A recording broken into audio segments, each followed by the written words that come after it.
What's up, Aries? We got first a card that was pulled from the Herbal Astrology Oracle deck. That is by Adriana Yalas. And then we're gonna do the description and then the actual reading thereafter. Alright.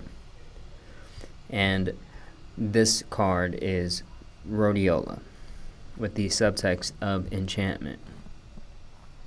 Magic, wisdom keeper, purity, higher consciousness, clarity, intuitive intellect, and enchantment.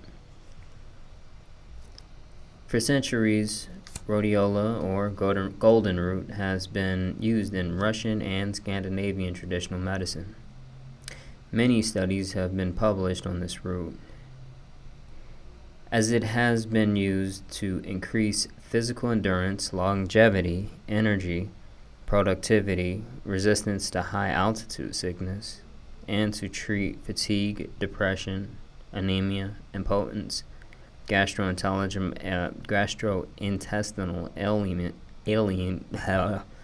ailments, infections, and nervous system disorders. In Asia, it is called plateau ginseng, and Tibetans consider rhodiola root to be a sacred herb. It has been used by the Tibetan and other Himalayan people to build peoples as a tonic herb, while Himalayan Buddhist monks use the herbs to enhance their spiritual power, increase concentration, mental capacity, memory, and endurance.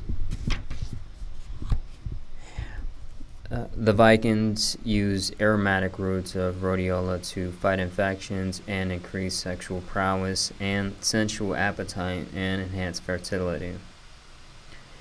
The Inupiat and other Alaskan natives use it as a medicine and food, made tea from the flowers or 4 to 5 year old roots. And used the leaves and stems in salad and even sauerkraut. That's what it's called, sauerkraut. To this day, mountain villagers in Siberia use a bouquet of the sought-after root prior to marriage to enhance loyalty, birth of healthy children, increase fertility, and Chinese emperors would send groups expeditions to Siberia to harvest wild golden roots, as they knew it was the Siberian people's secret to staying strong and vibrant through the harshest of conditions. Rhodiola, ruled by Uranus and Mercury, has energetic signature of the elusive unicorn, embodying the elements of intelligence, purity, fierce intuition, mastery, and wisdom. Unicorns are gatekeepers, ancient protectors of the forest.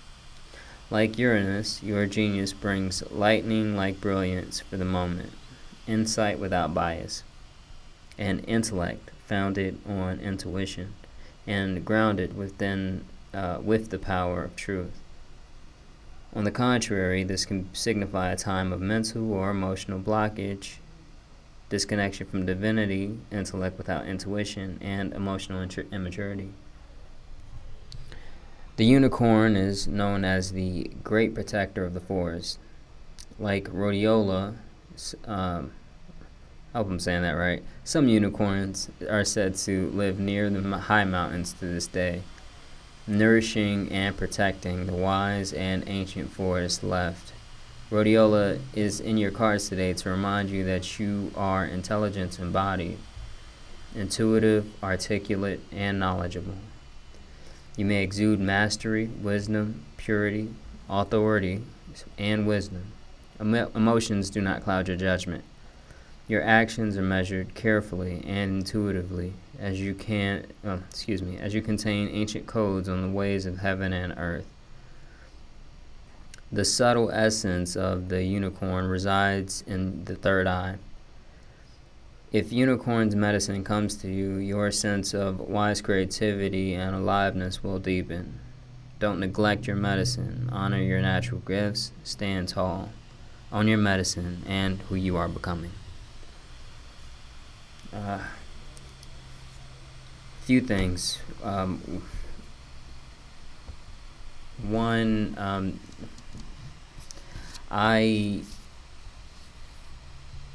feel like you know, maybe we'll talk about it later, but the idea of pregnancy did come across in terms of I did get a kind of a note there.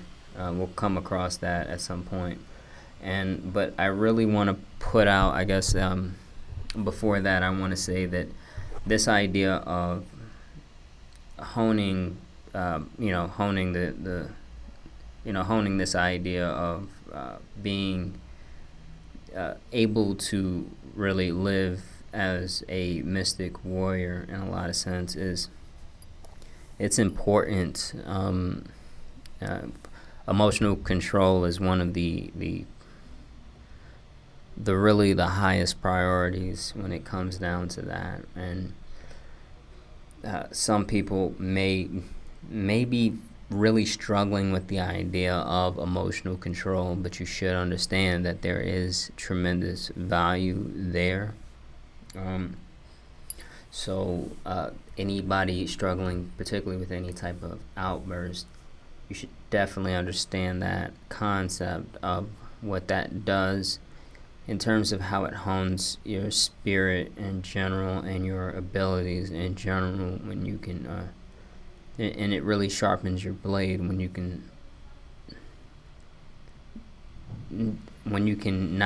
choose when to strike, right? That's very very much important. And also there is in this concept, thought about this idea of the Tibetan and other Himalayan peoples using this as an herb. It made me think about meditation and the concept of meditation in general, right? Because I am pro meditation, definitely. I think that's I hope that comes across. But the idea here is that meditation, you can, I think there's tremendous benefit in being able to sit down for a certain amount of time. But the real benefit of meditation is really, I would say, getting a baseline for who you are as a person, as a who you really are in terms of your actual spirit, right? Not the meat suit that we wear, right? And that's that baseline, and what we should, like I said, I'm a fan of meditation. So if you sit down and you really sit with meditation every day, that's great. But the idea here is understanding when you're leaving that baseline, when you're allowing the meat suit to control you. That's the real kicker when it comes down to meditation. That is the value that you can extract out of meditation. So, for instance, I am a fan of meditation, but I don't sit down and practice. I don't sit down and have an intentional 30 minutes to where I sit quietly. I did for a while, but at some point I stopped, making that an actual thing to do every single day. And what I did was, and what I found was, I'm able to, or my new practice in terms of meditation is in really more so the emotional control aspect of it. Because when I sense the meat suit trying to take me to another place, my really true flex is being able to bring that meat suit back in terms of meditation, the powers that meditation really do give a person, right? So being able to not allow the meat suit to gain hold and dictate what happens. So I think that's one of the primary pieces of really what to expect with meditation, and what to really aspire to with meditation is coming back to that spirit, that baseline of who you are as a a spirit, soul, essence, whatever you want to call it. Coming back to that and not allowing the meat suit. That's That's the goal, I would say. So when it comes down to the idea of being able to go out and, I would say, actually, you know what? This actually does tie in. If you are pregnant, meditation may help a lot more, right? Sitting down and sitting down for a second every day. That emotional control would be actually, it's kind of a trial by fire if you think about just the idea of how um, mothers do tend to, or not mothers, but pregnant mothers do tend to be more emotionally controlled in a lot of situations and stances, but bringing that back to the baseline and having that understanding, I think that would help with, of course, the baby's sense of emotional control and really helping the baby in general, but also help tremendously with yours, right? Because this is this is this is a very tense moment, or a tense. This is a very intense temporary moment. So, if when it does come down to this aspect, you should definitely understand what it means to really have that in your tool belt, and what that would really mean, especially now more than any other time, for anybody who's pregnant out there. This is the time to hone your spiritual power and really increase your ability to concentrate. And you should definitely sit down with that and understand what that means, what that can mean for you, what it should mean right now, and in terms of where you're at and where you want to go, and how to benefit off of that. Also, I'm thinking about this. If you guys are sitting and you're working and you're able to, you need to realize something. First off, your brain takes up, I think it was like 1/3 of the amount of nutrients that your body consumes, the amount of energy that your body consumes. When you're able to feel, let's say, hungry, but you're not starving, but feel hungry and able to, and you're starting to kind of lose focus, being able to kind of bring that back, pull that in and say, you know what, no, I'm gonna finish these particular aspects, this particular goal. Practicing that day by day, getting better at that day by day, is going to be tremendous for you.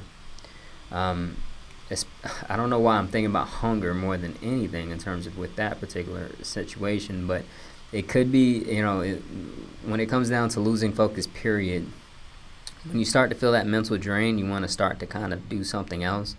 That's the same thing with the meat suit trying to take over and tell you what's best when you know what's best. So take that and really try to hone that. That idea of what you could be using this particular time period for, and what these trials may actually mean in terms of where you're going and what you need to do to get there. And in any case, I will see you next week, and have a good week.